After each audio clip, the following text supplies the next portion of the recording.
A continuación daré paso a los dos siguientes ponentes que tenemos en primer lugar a Juan José Rodes Martínez y también nos acompañará María Hernández Hernández por parte de la Universidad de Alicante. Destacar que ella es profesora en geografía. Les emplazamos a los dos que por favor nos acompañen y en un primer lugar Juanjo Rodes dará comienzo.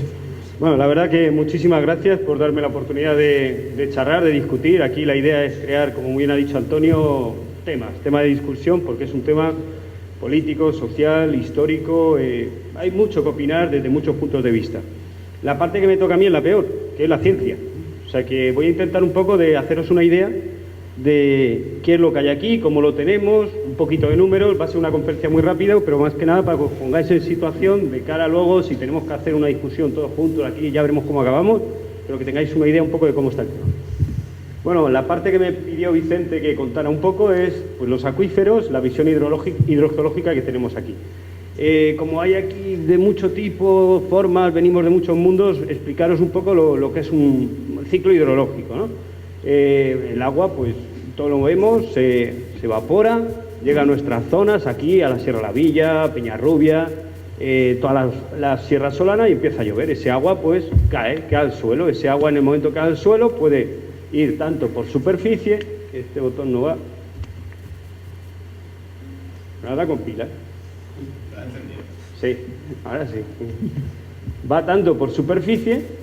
Otra parte se infiltra un poquito en el terreno, que luego lo veremos, porque nuestra zona es que tiene también muchas particularidades hidrogeológicas, como ha dicho muy bien Antonio.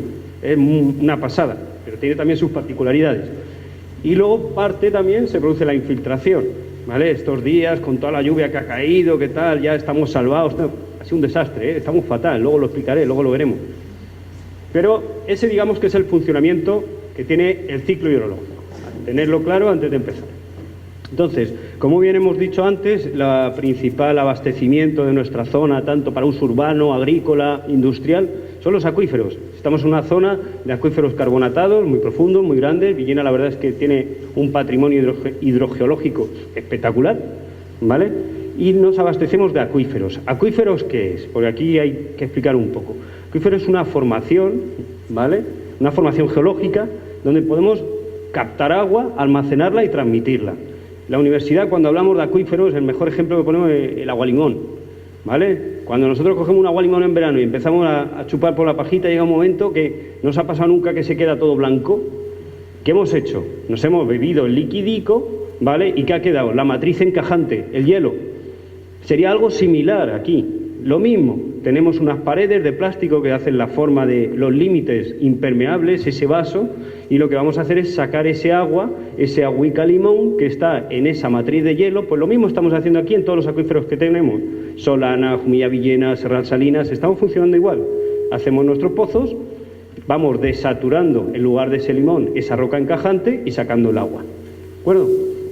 Hay muchos tipos de acuíferos. Aquí en Villena tenemos la mayor parte de los acuíferos son acuíferos carbonatados, con tipo de huecos podemos decir que son cársticos fisurados, aquí lo podemos ver, aquí acuíferos detríticos porosos, por ejemplo aquí tenemos el acuífero Caudete Villena, o pues aquí de qué está formado el acuífero Caudete Villena. Imaginaros, aquella época, hace millones de años, se empiezan a erosionar materiales del entorno de las sierras que van depositándose en valles. Eso también hace de esponja. Eso también hace de hielo para ese agua limón. Aparte de esos acuíferos más profundos, más potentes, más carbonatados, bueno, más carbonatados no, sino con base carbonatada, fisurada, kárstica, que puede ser pues el acuífero Solana, Jumilla Villena, para que tengáis unas ideas. Ya os digo que es la peor ponencia, porque hay un máster entero de un año solamente para hacer esta conferencia de 25 minutos. Es muy complicado y muy amplio. Esto digamos que es la base más importante de los acuíferos que tenemos en la provincia. Veis estas superficies, esto lo podemos ver cuando vamos arriba en las sierras nuestras. ¿Qué? Sí, esto es la zona de Aitana, pero muy similar a la nuestra. Ahora tú te vas allá arriba a la Sierra La Villa, es esto. Puedes ver esas formaciones, que esa roca aflorante, eso es muy permeable. Ahí tenemos unos coeficientes de infiltración de agua de lluvia muy buenos. Y eso, pues, es bueno, ¿no? ¿Qué pasa? Que también el agua aquí empieza a disolver la roca, por eso tenemos también esas formaciones kársticas de vez en cuando, que no es solo roca fisurada, sino también con un componente de disolución de esa caliza. Mira, esto también es un ejemplo de acuífero kárstico. No llegamos a tener esto, pero por lo que decíamos antes, se forman esas cavidades que luego, si se produce una subsidencia del terreno, pues se pueden llenar de agua, porque todo esto se forma en formación aérea. Incluso podemos ahí divertirnos un ratico. Bueno, era un toque un poco de las actividades que hacemos. Aquí tenemos pues nuestras sierras. Tenemos aquí Sierra La Villa, Peñarrubia, todo el valle de Benejama, la Sierra Solana. Podemos ver que estas formaciones, en cuanto subimos arriba, tenemos cantidad de roca aflorante, muy permeable, unas calizas, unos calizorros preciosos, igual que aquí en el acuífero en Peñarrubia. Y no quiero decir todo este valle. Debajo de aquí tenemos esas calizas que conforman el acuífero Solana. Ahora lo veremos más en planta, pero que os hagáis una idea de todo lo que tenemos aquí. Pues mirad, por ejemplo, de esto que decíamos acuífero, números. Aquí de lo que también quiero en esta conferencia rapidilla es que os hagáis una idea de, tengo un acuífero, tengo una masa de roca tremenda, ¿qué órdenes de magnitud? Por ejemplo, imaginaros que con todo un cubo que tuviéramos de material del acuífero, podríamos conseguir de agua en torno a un 2 o un 5%, ¿vale? Esto es una de las cosas que luego me gustaría la mesa redonda, también un poco acorde a lo que la conferencia de Antonio Pastor, que aquí todo el mundo de agua, conferencias de agua todos los días, tal. Pero ¿qué hacemos hablando de agua si no sabemos lo que tenemos y lo que necesitamos? Cuando se hayan hecho esas dos cosas, pues ya hablaremos de cómo gestionar. Entonces, esto es una cosa también importante, es decir, vamos a ver, ¿qué cantidad de agua tenemos? Nosotros, con nuestros modelos matemáticos que hacemos ahí en el departamento de ciclo hídrico, yo puedo ver perfectamente cuáles son mis límites de mi acuífero, el vaso que tengo de agua limón, cuánto hay dentro, cuánto puedo obtener una vez vaciado, desaturado, y ya puedo hacerme un orden de magnitud en función del agua de lluvia, en función de lo que saco, de lo que bombeo, de las surgencias laterales, de las entradas laterales de otros acuíferos también, y ya a partir de eso decir, esta es mi foto de ahora. A partir de ahora, ¿qué hago? Porque aquí todo el mundo pone soluciones, pero vamos a ver, ¿qué tengo? Vamos a ver lo que tenemos. Es una forma, nosotros los técnicos nos dedicamos a esto, a hacer fotos. Fotos de donde vive el infierno, allá abajo, que a veces no sabemos ni por dónde tirar, ¿vale? Entonces tenemos, pues para que os hagáis una idea, imaginaros un cubo, un metro, un hectómetro cúbico, lo que queráis de este tipo de formación, pues yo eso lo puedo evaluar geológicamente, digo, con sondeos, con testificaciones geofísicas, y puedo decir, mira, aquí tengo un paquetazo calizo de tanta entidad, pues aquí más o menos las reservas que puede almacenar este paquetazo calcáreo del acuífero Solana son estas. Hay que hacer hidrogeología, trabajo de campo, modelos matemáticos, y a partir de ahí yo os entrego la foto y ya vosotros gestionáis. ¿De acuerdo? Y luego lo que decía antes de la capacidad del acuífero. El acuífero también tiene que transmitir agua, porque puedo tener un acuífero perfecto, pero por lo que sea, el agua no se transmite bien. Por mucho que haga un pozo y lo tenga lleno de agua, pues si la boica de limón, el hielo que está en el entorno de la pajita, está muy cerrado, por mucho que chupe, nada. ¿Vale? O sea, son características hidrogeológicas de las formaciones. Para que veáis aquí un poco cómo funciona, imaginaros que el agua que ha llovido aquí ha ido llenando. Esto es un corte geológico de cualquiera de los acuíferos de aquí. Estos serían materiales calizos, ¿vale? Límites impermeables, que podrían ser unas arcillas del Trías, arcillas de estas abigarradas que podemos ver aquí en los Cabezos, yendo a la Virgen. Esos materiales son muy impermeables.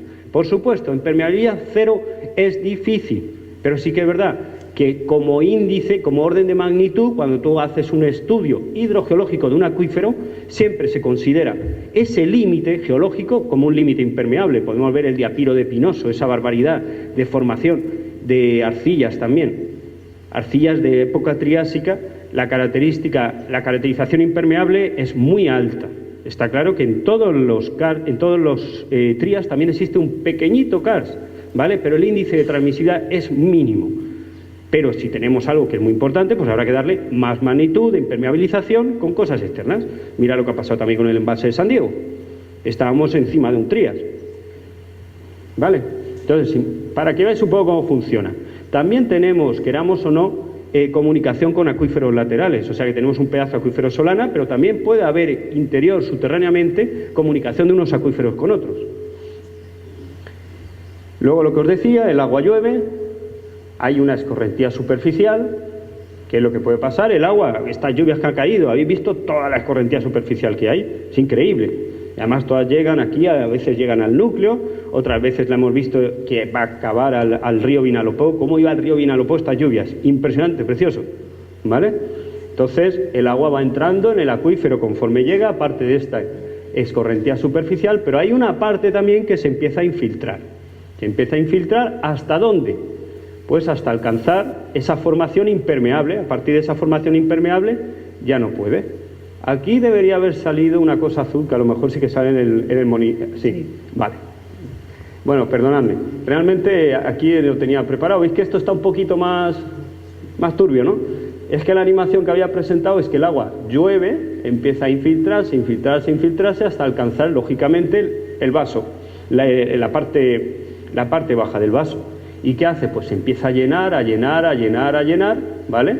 Hasta alcanzar la cota de superficie. Esto es lo que ha pasado con todos estos acuíferos de Villena, ¿vale? Donde las lluvias, teníamos primero una formación geológica, se ha ido llenando, llenando, llenando, y lógicamente, ¿qué hace? Pues todos los puntos, si yo lleno este vaso, ¿veis este vaso? Imaginaos que esto es impermeable, impermeable, y empiezo a llenarlo por aquí, esta esponja. Conforme lleno, sube el nivel, sube el nivel, sube el nivel, sube el nivel, hasta que se alcanza la cota del terreno, y lógicamente por ahí, ¡bum!, empieza a salir el agua. Eso es lo que llamamos los manantiales.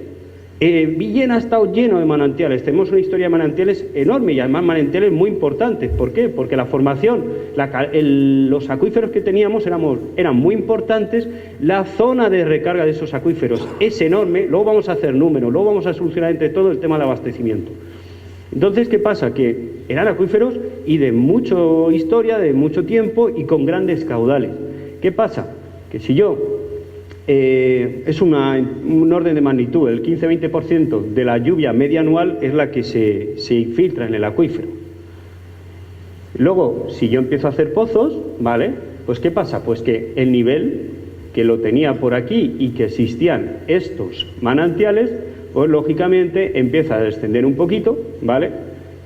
Baja por aquí, ¿lo veis? Que ahora el nivel borroso va por aquí, ¿vale? Y los manantiales se secan, ¿vale? Esto no quiere decir que, dependiendo del acuífero, hay muchos acuíferos en la zona alta de la provincia que nosotros regulamos con un pozo. ¿Qué quiere decir esto? Que en invierno los niveles suben, el manantial comienza a salir y paramos el pozo. En verano el pueblo necesita agua, pues tiene que tirar del pozo, ¿vale? Así se funciona, son formas de regular el uso de los acuíferos. Es un ejemplo. Para que veáis cómo funciona el bombeo en un pozo, que es lo que tenemos en todos los pozos de esta zona, pues hacemos el pozo, metemos nuestra bomba,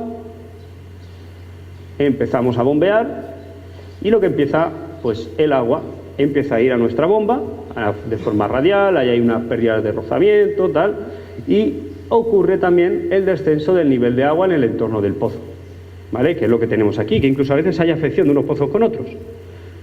Esta es la forma de lo que se produce, lo que está ocurriendo aquí abajo en todos nuestros pozos. ¿De acuerdo? Cuando paramos de bombear, ¿qué hace? Pues sube al nivel estático inicial. Otra cosa es que a base de mucho bombeo, estos niveles que estaban en el metro 200, pues resulta que después de un año hidrológico que no ha habido aporte de agua de lluvia, pues no están en el 200, están en el 210, ¿vale?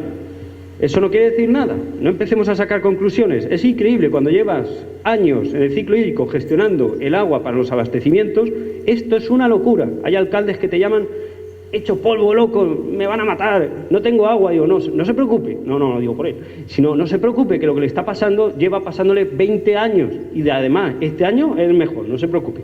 Pero el tema del agua, nadie se preocupa mientras hablamos de grifo y tengamos agua. Una obra en un municipio de una canasta, de un pabellón de deportes, eso se ve de la leche, pero un pozo no da votos. O sea, y son obras importantísimas. El tema del agua es muy peligroso en ese aspecto. Bueno, ¿qué es lo que ocurre en el término municipal de Villena? Es muy grande, ¿vale? Y tenemos acuíferos muy grandes, ¿vale? Vicente, ¿cómo vamos de tiempo? Vale, tú avisa, 5 minutos antes. Este es el término municipal de Villena. Tenemos la Sierra de la Solana, para que os hagáis una idea, Sierra Salinas, ¿vale? Aquí tenemos Peñarrubia, término municipal, núcleo urbano de Villena. Estos son los términos municipales, porque es verdad lo que decíamos antes, los acuíferos de aquí son muy particulares porque, lógicamente, de límites políticos no entiende la hidrogeología. Aquí hemos echado líneas, pues por la historia no hay ni buenos ni malos, pero se han echado líneas y hay formaciones hidrogeológicas y acuíferos y masas de agua que ya no es que estén en dos municipios, es que están en distintas comunidades y muchísimo peor, en 2 cuencas hidrográficas. Eso es un lío, porque hay cuencas hidrográficas que llevan una política de protección de las aguas y otras otra. O sea que esto es como la guerra famosa de cuando hablábamos de las bolsas de petróleo, donde hay un país que quiere reservarlas y no explota, pero el que está al lado dice, yo aquí a saco. Entonces llegan, tal. Pues lo mismo, esto ha pasado con el Jumilla Villena, ¿vale? Estos son los límites de los acuíferos, de lo que vamos a discutir hoy. Este es el acuífero Jumilla Villena, ¿vale? Este es el acuífero, el Caudete Villena, el Cuaternario, son otros materiales. Este es todo el Solana, que se mete hasta más allá de Bañeres, el acuífero Peñarrubia, el Serral Salinas, ¿vale? Lo situamos. Mirad, para que, bueno, estos son los acuíferos vistos desde arriba y el concepto que os he dado de un vasico de agua limón. Esto es un corte hidrogeológico. Es un poquito más complicado el tema aquí, ¿vale? Esto es la geología, esto ya es nuestra ciencia. O sea que es verdad que desde arriba se puede explicar con un vaso de agua limón, pero esto es lo que hay dentro.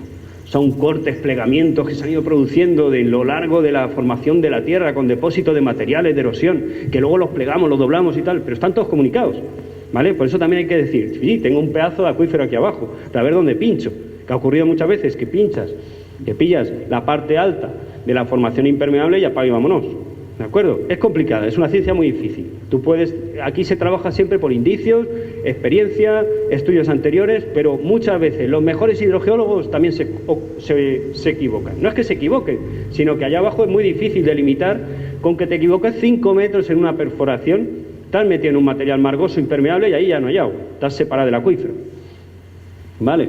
¿Qué problema tenemos en Villena? Pues, si es que es verdad, la sobreexplotación de acuíferos. ¿Quién tiene la culpa, quién no tiene la culpa? Luego veremos. Hay muchas opiniones, ¿vale? Pero sí que es verdad que antes teníamos un montón de manantiales, como hemos visto antes en la animación que os he puesto, que ahora no los tenemos. No los tenemos porque los manantiales, la laguna de Villena, todas estas zonas verdes que habían, esa cuenca endorreica, que es lo que era la laguna de Villena, una cuenca endorreica, donde todos estos manantiales vertían allí, todos esos aportes, pues lo mismo que las salinas de Salinas.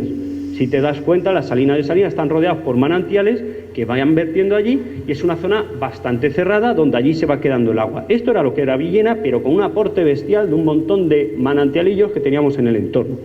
Esto ahora no se tiene porque los niveles de los acuíferos han bajado. ¿De acuerdo? Vemos también hay mucha cantidad de pozos, ¿vale? Estará entre para abastecimiento urbano y para abastecimiento agrícola, podemos hablar de cerca de 60 pozos repartidos en todos los acuíferos de cierta entidad. ¿De acuerdo? Esto es un ejemplo de los pozos que había antes, las aguas eran totalmente caballeras, ahora vamos a ver cómo funcionan. Antes los pozos, igual que esos manantiales, eran pozos urgentes, ¿vale? Tú hacías aquí un pozo, ¿vale? Imaginaros que este terreno es impermeable. Yo tengo aquí un pedazo de acuífero, pero los niveles están altos. Esto es impermeable. Aquí tengo una casita. Imaginaos que aquí tengo una casita. Lógicamente, aunque el nivel del acuífero esté por encima de mi casita, ¿vale? Mi casita no está inundada, no está bajo el agua.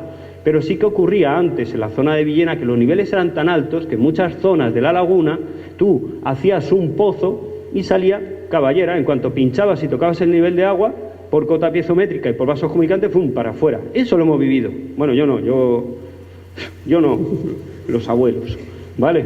Entonces, eso sí, eso era el patrimonio que existía en Villena. Nadie pensaba o nadie pensó que lo que sobraba por todos los lados, ¿vale? Pues hablamos del 1913, hablamos de Carlos IV cuando hizo la acequia del Rey. ¿Qué era el agua en aquel entonces? Ahora se ve con otro punto. Si dentro de 100 años aparece aquí un hijo nuestro y nos dice: sois unos sinvergüenzas por haber hecho una conferencia utilizando luz eléctrica, porque por vuestra causa, mira cómo estamos. Pues no lo sabemos. Está claro que esas personas, mentalmente el agua, nunca la pudieron ver como nosotros. Está claro que ahora es un problema y que habrá que solucionarlo, ¿vale? Pero es el problema de ahora. ¿De dónde viene? ¿Quién fue malo? ¿Quién no fue malo? Pues no lo sabemos, pero hay que sentarse, ver todas las entidades. ¿De dónde viene esto? Claro que hay que verlo, ¿vale? Pero tendremos que empezar a decir esto y esto. A lo mejor no es posible física y técnicamente volver a la realidad de hace 100 años. Tampoco hace falta quedarse aquí, se pueden hacer otras cosas, ¿vale? Podemos sentarnos todos y hacer cosas, que es un poco también el motivo de esta jornada. Bueno, lo que os decía, pozos urgentes, en cuanto tú haces la perforación, mira, aquí sí que se ve cómo baja el nivel, ¿vale? Bombeamos y ya lo dejamos aquí. Y este pozo, pues, en cuanto baje el nivel de aquí, ya deja de ser surgente. que es lo que ha pasado con muchos pozos de aquí. Mirad la famosa foto. No he tenido que pillar escaleras yo para hacer esta foto. Vamos a ver. Esta es la acequia del Rey. Esto es la zona de la laguna. ¿Vale? Está claro que está desecada. Pero esta acequia se hizo por algo. A lo mejor es que molestaba el agua. No lo sé. ¿Vale? Pero tenemos ahora una realidad. ¿De acuerdo? Por poner una visión de arriba. ¿Cuál es el destino del agua que bombeamos en Villena? Principalmente regadío, ¿vale? Abastecimiento urbano a Villena, ¿vale?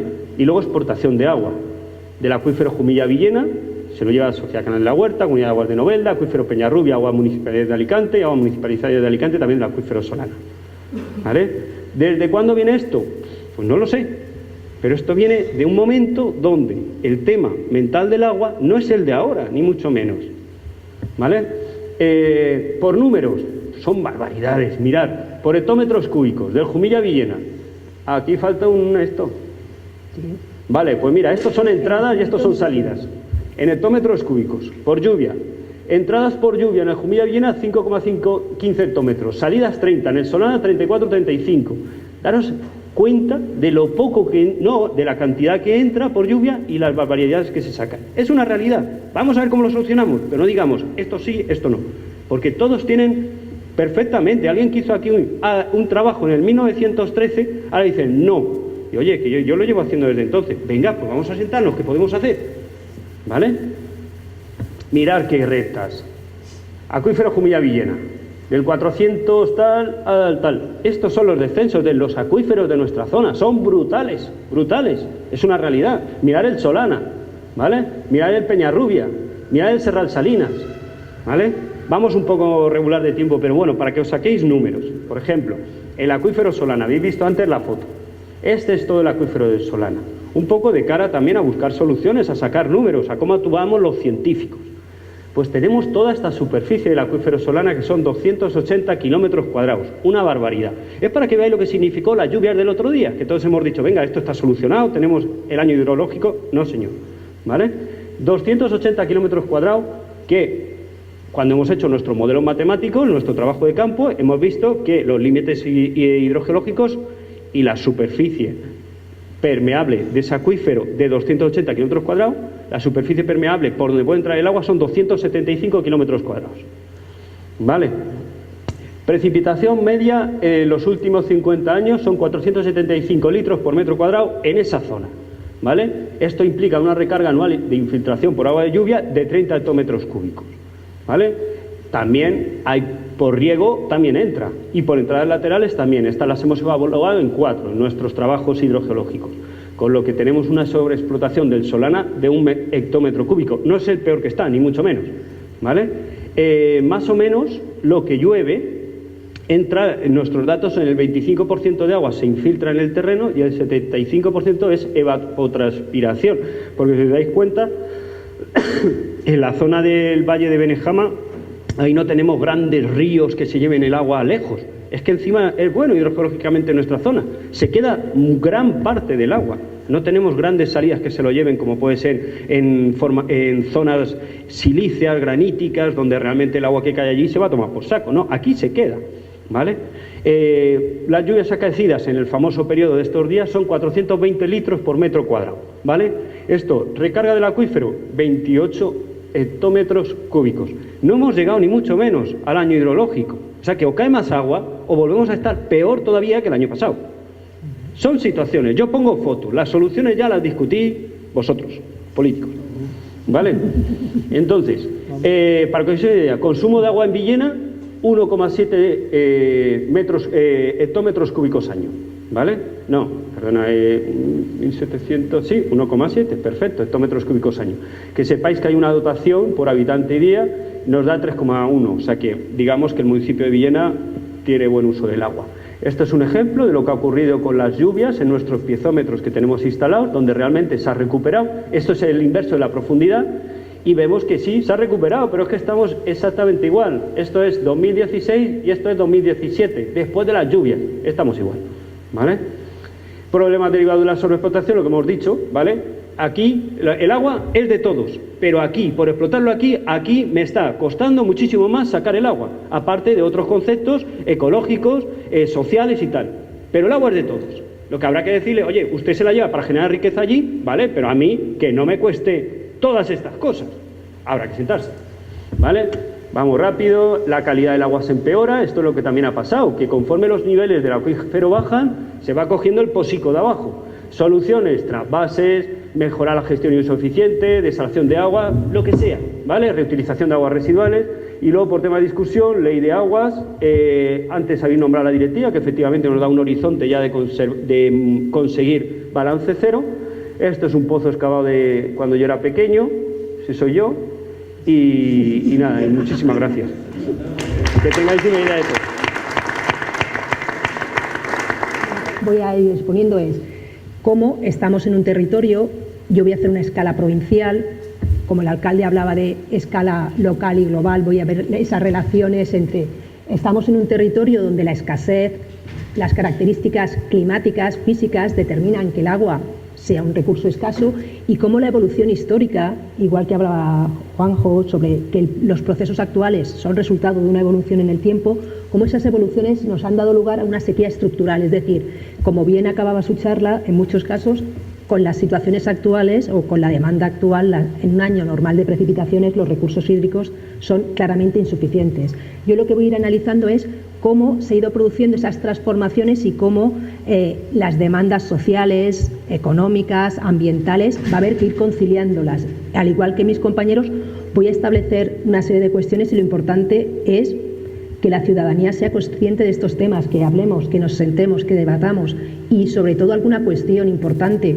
Por ejemplo, llama mucho la atención, y he puesto por las conferencias a Daniel en un brete por la pronunciación, llama mucho la atención y sería un elemento a considerar, parte del principio de la exposición, que cuando uno va fuera de estas tierras, a cualquier ámbito europeo donde llueve mucho más, están un mes sin llover y dicen, estamos en sequía, vamos a tener problemas de corte de suministros, y están en zonas con 1000, 1200, 1300 milímetros. Y tú vas y les dices, yo vengo de una zona de 300 milímetros, y te dicen, serás el desierto. Y tú, no soy el desierto. Y probablemente una ventaja que se ha ido configurando a lo largo del tiempo, que es esa posibilidad de generar sistemas muy complejos de gestión integrada de esos recursos, que ha sido un elemento positivo, muy positivo, y ha permitido el desarrollo económico, el social, el ambiental, habría que plantearse, es también un inconveniente. Los ciudadanos no sufren cortes de agua, con lo cual probablemente no tienen conciencia de la dificultad que genera mantener unas actividades económicas, unas actividades ambientales en unos ámbitos con unas pluviometrías que en situaciones normales estamos en torno a los 300 milímetros. Bueno. Rápidamente, yo lo que os voy a explicar un poquito es cómo estamos pasando de esa situación de escasez climática, de elemento de ámbito climático caracterizado por esa escasez, a una sequía estructural. Primer elemento, ya lo ha comentado Antonio Pastor, estamos en un ámbito donde la escasez física, la aridez, es el rasgo dominante, es decir, estamos en una zona donde las temperaturas son suaves, evidentemente son más suaves en la costa que aquí en el interior, que es un ámbito continentalizado, pero lo importante, y es un elemento que luego articulará gran parte del desarrollo socioeconómico y territorial desde los años 50, son esas 2.900 horas de radiación solar. Radiación solar va a permitir una serie de actividades económicas a partir de los años 50 a los años 60, pero aridez significa escasez de precipitaciones y es un elemento muy importante. Pero la siguiente, vinculado con esa cuestión, es esa escasez de precipitaciones. Salvo el sector más norte, más de la provincia, las otras 2/3 partes de la provincia tienen unas precipitaciones medias en torno a unos 350 milímetros.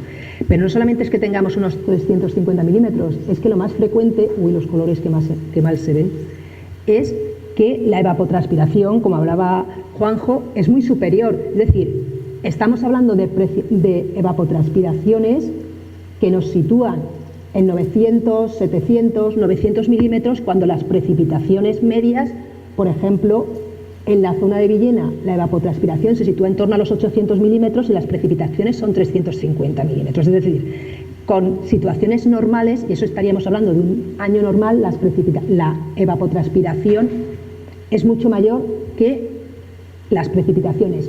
Un ejemplo para que entendamos esas situaciones, podríamos utilizar la estación meteorológica de la vereda. Los datos nos hablan de que las precipitaciones son 340 milímetros en un año normal, pero la evapotranspiración son 779, es decir, que como consecuencia de ello tenemos un déficit de unos 400 milímetros, pero eso es un año normal. Pero nuestro clima tiene una particularidad, o no es una particularidad, es que tenemos años medios, pero lo que tenemos son muchos años donde, muchos años donde los años secos, es decir, esos colores naranjitas, que aquí se ven muy mal, son mucho más frecuentes que esos años moraditos, que serían los años que son años húmedos, con lo cual, como bien decía Juanjo, un año con una pluviometría por encima de lo normal no compensa esa pluviometría del año normal. ¿Eso qué significa? Esas características físicas, los habitantes de estas tierras, las diferentes sociedades a lo largo del tiempo han tenido que adaptarse a esas situaciones. Evidentemente, igual que Juanjo hablaba de que en su momento se bonificó la laguna y hacía referencia a unas cuestiones históricas del valor que las sociedades le asignaban unos recursos que van condicionados a ese valor histórico, a esa sociedad, a esas dinámicas económicas, hasta los años 50 podríamos hablar de una escasez naturalizada, es decir, la sociedad era consciente del medio en el que vivía y en muchos casos teníamos unas situaciones donde los cultivos, lo que predominaba era un secano adecuado o una agricultura pluvial, donde lo que predominaban también eran el aprovechamiento de las aguas de turbia, de esas aguas coincidiendo con precipitaciones de una cierta intensidad horaria, y meto aquí una palabrita, un término, el rainwater harvesting o la cosecha de agua, porque luego veremos al final de que es uno de los sistemas que se está planteando para un uso más integral de los recursos. Habían núcleos compactos, que fueran núcleos compactos era por un aprovechamiento más integral de los recursos y las demandas eran bajas. Evidentemente, todo esto responde a una sociedad de base eminentemente agrícola. Evidentemente, todas esas características van a ir cambiando a partir de los años 60 y esos cambios van a ser consecuencia, como hablaba Antonio Pastor, de toda una serie de decisiones políticas, de decisiones económicas que se van a traducir en un desarrollo económico o en un crecimiento económico. El resultado más evidente va a ser ese incremento de las demandas de agua. Ese incremento de las demandas de agua van a ir asociados a un elemento que comentaba al principio. Las temperaturas, la bonanza térmica, la radiación solar. Va a ser el sol el elemento que va a permitir unas ciertas transformaciones. Evidentemente, ese sol, esa radiación solar importante va a permitir en primer momento un aumento de la superficie regada. Es un aumento porque la capacidad tecnológica va a permitir incrementar los bombeos de agua del subsuelo, el ejemplo se tiene aquí, pero también una sustitución de cultivos, se van a aprovechar cultivos de frutales, cultivos, hortalizas, o se van a intensificar aprovechamientos tradicionales. Evidentemente, lo que tendrían aquí serían esos ejemplos o transformaciones asociadas a la llegada del trasvase Tajo Segura, cultivos hortícolas, intensificación. Pero tenemos también otro elemento,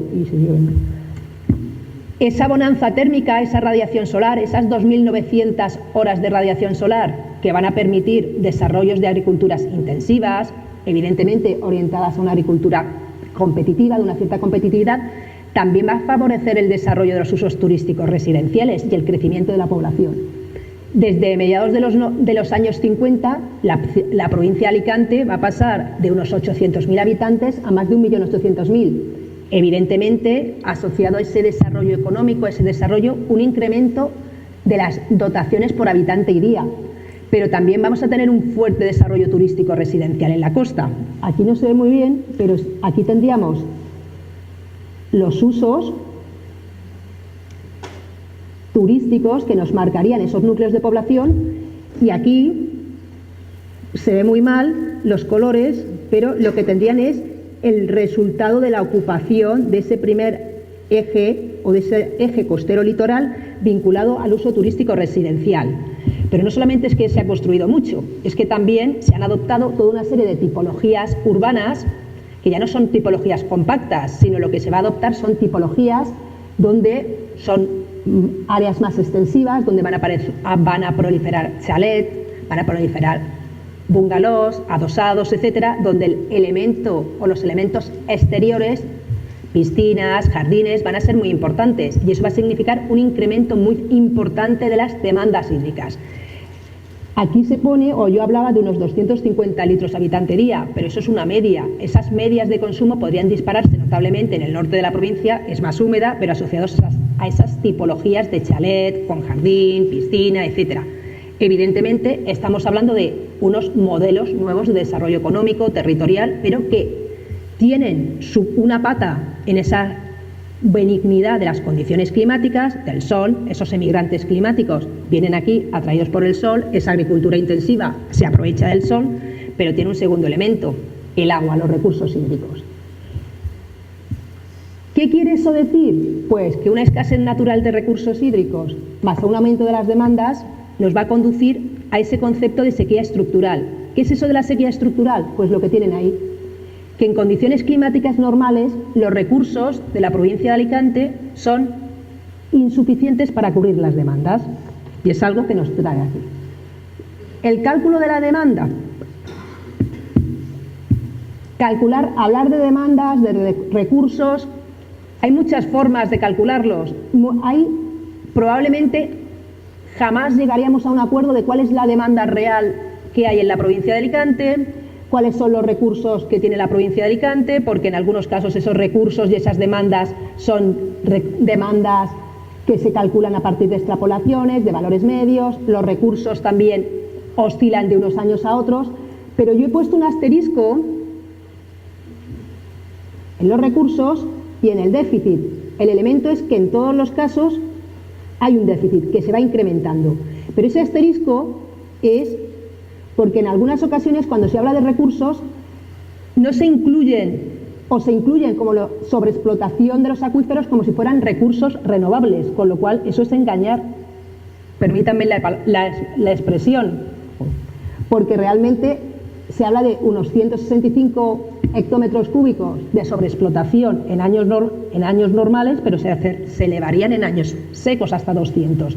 Si se computan como recursos, realmente estamos contribuyendo a mantener esa sobreexplotación, porque no son recursos realmente que se dispongan de ellos. Y lo que les estaba diciendo, en años secos esa sobreexplotación se va acentuando y ese déficit también. Con esa situación de recursos escasos, incrementos de las demandas, en muchos periodos o hasta demandas básicamente socioeconómicas, ¿qué va a suceder a partir de los años 60 o a partir de los años 60? Pues que gran parte de las políticas que se van a llevar a cabo por parte de las administraciones van a ser incrementar los recursos disponibles para satisfacer las demandas crecientes. Tengo más demanda, voy a incrementar los recursos y a partir de estos momentos se va a ir generando un sistema cada vez más complejo. Lo ha comentado Pastor, lo ha comentado Juanjo. Hay precedentes y la zona donde nos situamos es una zona de donde se inician esos precedentes. Ya en los últimos años del siglo XIX y en la primera década del siglo XX van a empezar a extraerse caudales de los acuíferos del Alto Vinalopó. Van a empezar a extraerse recursos de los acuíferos del Alto Vinalopó. Aquí tenemos alguna foto, acuíferos del Taricejo, algunos de los pozos en la colonia de Santa Eulalia de la empresa que Antonio Pastor hablaba del Canal de los Belgas, el acueducto que transfiere el agua hacia el Canal de la Huerta, etc. Aquí el señor alcalde ha hablado de gestión local, ámbito local, planteamiento local, global, etc. Lo que cuando empiezan las extracciones de los acuíferos en la zona de Villena, lo que aquí el Bordoño empezó a hablar como la muerte, el Canal de la Muerte, en Alicante cuando llegó el agua fue un día de alegría, porque son las dos caras de esa misma moneda. Para una zona significaba asegurar el abastecimiento, las fuentes de la ciudad, los problemas que la ciudad de Alicante tenía para el abastecimiento, evidentemente, y como ahora veremos, asegurar un crecimiento, y en cambio, en la zona que empieza a ceder ese agua, evidentemente, como bien decía Antonio Pastor, significa una crisis, una destrucción no solamente de un ámbito ecológico, sino también de una estructura socioeconómica que se había creado sobre ese espacio. Evidentemente, para incrementar los recursos van a empezar a satisfacer las demandas crecientes, y lo que se va a adoptar es una política hidráulica estructural, es decir, aumento a través de la diversificación de las fuentes de suministro. ¿Cuáles son las fuentes de suministro que tiene la provincia de Alicante? Superficiales. Pero nuestros ríos, en el caso de que tengamos ríos, más bien son ríos rambla. Caudales tienen poquitos, por las condiciones. Se van a construir en los años 50 algunos embalses sobre el Amadorio, Beniarrés, etcétera, pero su capacidad de almacenamiento es muy reducida, con lo cual la capacidad de satisfacción de esas demandas por parte de los caudales superficiales va a ser muy escasa. ¿Cuál es la gran fuente de riqueza hídrica de la provincia? Los acuíferos. Va a producirse, como bien hablaba o mostraba Juanjo, esa extracción, esa sobreexplotación de los acuíferos. Seguimos avanzando en el tiempo. Caudales externos, ampliamos esa diversificación. Trasvases del Tajo al Segura. Normativas sobre calidad de las aguas que hablaba Antonio Pastor. Depuración con valores o con una finalidad de calidad de agua, que habría que cuestionarse calidad de esas aguas, pero una potencial reutilización. O la última, la utilización de las desaladoras. Yo hablaba de lo del Canal de la Muerte y el Día de Alegría. El ejemplo lo tenemos en la ciudad de Alicante. La relación entre cómo se van incorporando las aguas con diferentes tipologías y cómo se va produciendo el incremento poblacional e incremento de las actividades económicas de la ciudad de Alicante. Desde las aguas del Vinalopó a principios del siglo XX, la incorporación de la ciudad de Alicante a un sistema de distribución como es la mancomunidad de los canales Delta y Villa para asegurar el abastecimiento, las llegadas del trasvase Tajo Segura, la incorporación de la desalación o de la introducción de las aguas regeneradas, depuradas regeneradas.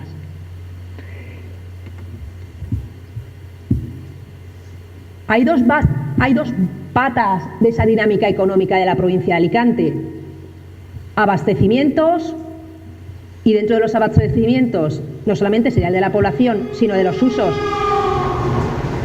turísticos residenciales y los usos agrícolas. Yo aquí traigo unos datos de 2004, pero el elemento es la procedencia de esas aguas. Si vemos la distribución, ese quesito cambiaría el porcentaje dependiendo de unos años u otros, es decir, dependiendo que estemos en unos años más húmedos, la distribución de las aguas puede variar un poquito, pero la estructura sería muy parecida. Es decir, gran parte del abastecimiento de la provincia de Alicante depende de caudales subterráneos provinciales, y una de las zonas de procedencia es la zona del Alto Vinalopó. También tendríamos el segundo, procederían de caudales extraprovinciales. Los caudales extraprovinciales son mayoritariamente los caudales que proceden de la mancomunidad de los canales Delta y Villa, que son caudales Delta y Villa, caudales del trasvase, etcétera. Tenemos los colores se ven muy mal. Luego tendríamos un porcentaje pequeñito que procedería de los superficiales provinciales y un porcentaje que varía procedente de la desalación. Evidentemente esa distribución varía dependiendo de la zona de la provincia en la que nos situemos. Evidentemente en las zonas de la costa, las cuestiones o zona sur de la provincia, los caudales extraprovinciales y la desalación van a jugar un papel más importante que, por ejemplo, en la zona de Villena. ¿Qué sucede con el regadío? Pues con el regadío volvemos a ver esa complejidad de recursos. Evidentemente, aquí el peso del trasvase Tajo Segura es mucho mayor, porque una de las zonas con mayor superficie agrícola es el sur de la provincia, con lo cual ese trasvase Tajo Segura tiene un peso en torno a un 50%, pero también un peso importante procede de esos acuíferos. Y en esos acuíferos entran esos 165 hectómetros cúbicos de sobreexplotación.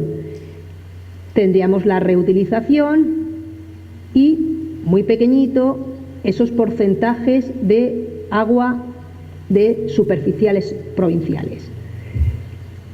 Lo que veíamos en los abastecimientos se repetiría aquí. Fíjense cómo la distribución de los quesitos es notablemente diferente si nos situamos en el sur de la provincia, donde el peso del trasvase es mucho más alto, que si nos situamos en las zonas del centro o el Alto y el Medio Vinalopó, donde los acuíferos son más importantes, o en el caso de la Marina Baja, con la importancia de esos acuíferos.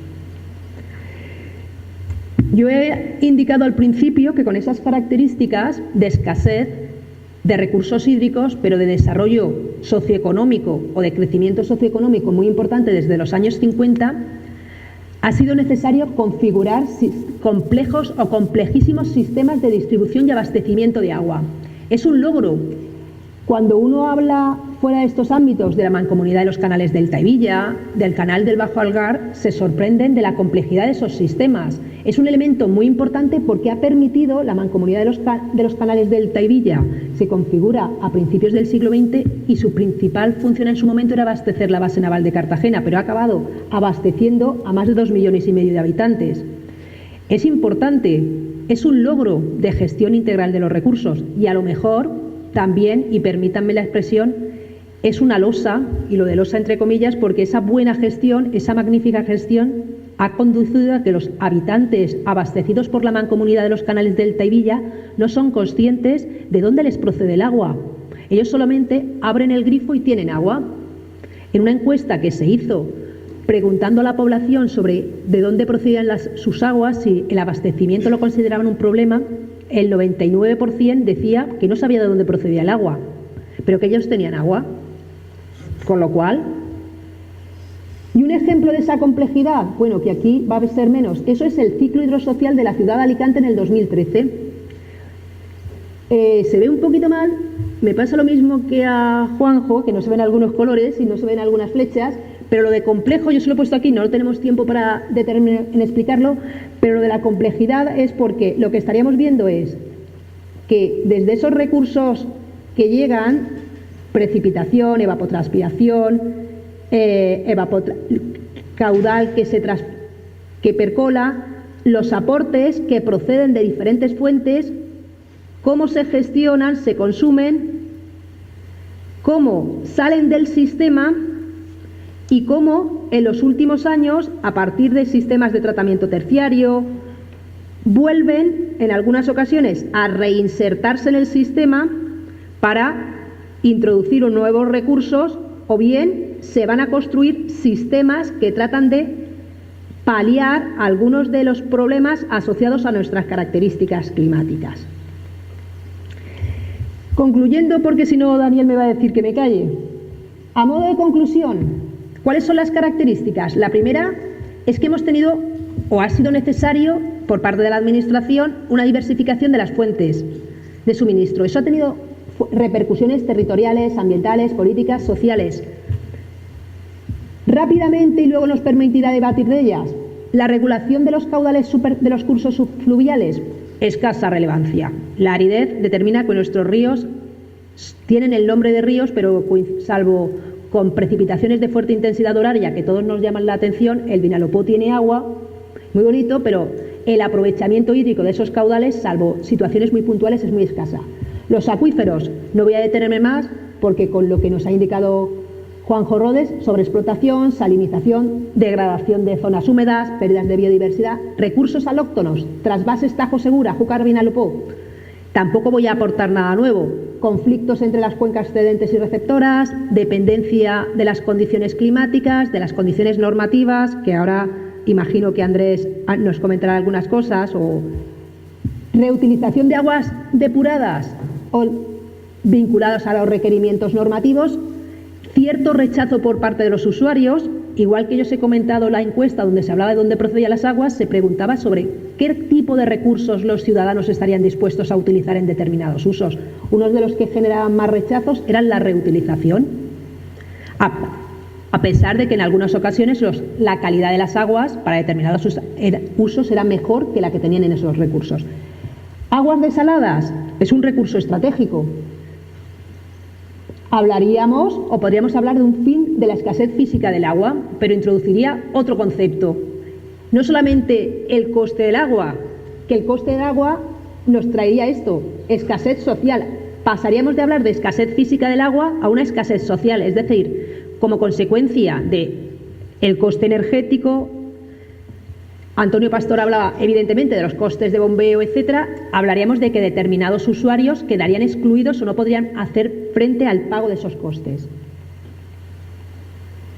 Evidentemente, la política hidráulica ha sido tradicionalmente una política hidráulica estructural, paradigma hidráulico, satisfacer demandas a partir de nuevas